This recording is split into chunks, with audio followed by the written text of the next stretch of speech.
આપ સર્વે જાણો છો એમ આગામી ટૂંક સમયમાં આપણે લીલી પરિક્રમા યોજવા માટેનું સંપૂર્ણ આયોજન કરી લીધું હતું.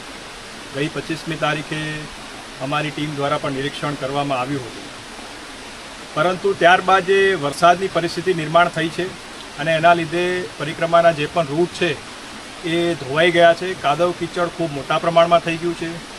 જ્યાં સીસી રસ્તા કે સીડી છે ત્યાં પણ લીલ જામી છે. સાઈડના જે રસ્તા જ્યાં પથ્થર વગેરે હોય એની પર પણ લીલ જામી છે. એટલે આ પરિસ્થિતિમાં લોકો માટે આ રૂટ ઉપર ચાલવું ખરેખર ખૂબ જ કઠિન થઈ ગયું છે. જો મોટી સંખ્યામાં લોકો અંદર જાય અને ફસાય તો તંત્ર માટે પણ એમને બચાવવા માટેની ખૂબ મોટી મુશ્કેલી સર્જાઈ શકે છે.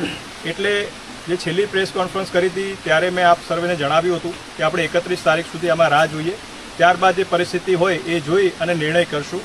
એટલે આજે 31 તારીખે આપણે સ્થાનિક પૂજ્ય સાધુ સંતો, આપણા MP શ્રી, MLA શ્રી, ઉતારા મંડળના પ્રતિનિધિશ્રી, અધિકારીગણ તમામ સાથે આજે એક રૂટનું ઇન્સ્પેક્શન કર્યું અને એના આધારે જણાય છે કે પરિસ્થિતિ ખરેખર ખૂબ વિકટ છે.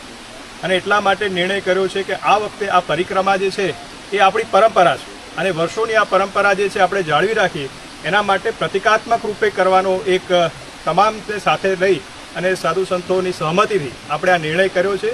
એટલે મારી ખાસ વિનંતી છે કે આ વખતે આપણે આ પરિક્રમાને માત્ર પ્રતિકાત્મક રૂપે જ કરીએ અને જે પણ લોકો આમાં આ પરિક્રમામાં આવવાનું આયોજન કરી રહ્યા હતા એમને મારી બે હાથ જોડીને નમ્ર વિનંતી છે કે આપ આ આયોજન છે એ હાલ પૂરતું જે છે એ આ વર્ષ પૂરતું આપ ટાળશો અને અત્રે જે વહીવટીતંત્ર વ્યવસ્થા કરે છે, જે વ્યવસ્થા ઊભી કરી રહ્યા છે એમાં આપને સહકાર આપશો એવી મારી આપ સર્વેને નમ્ર વિનંતી.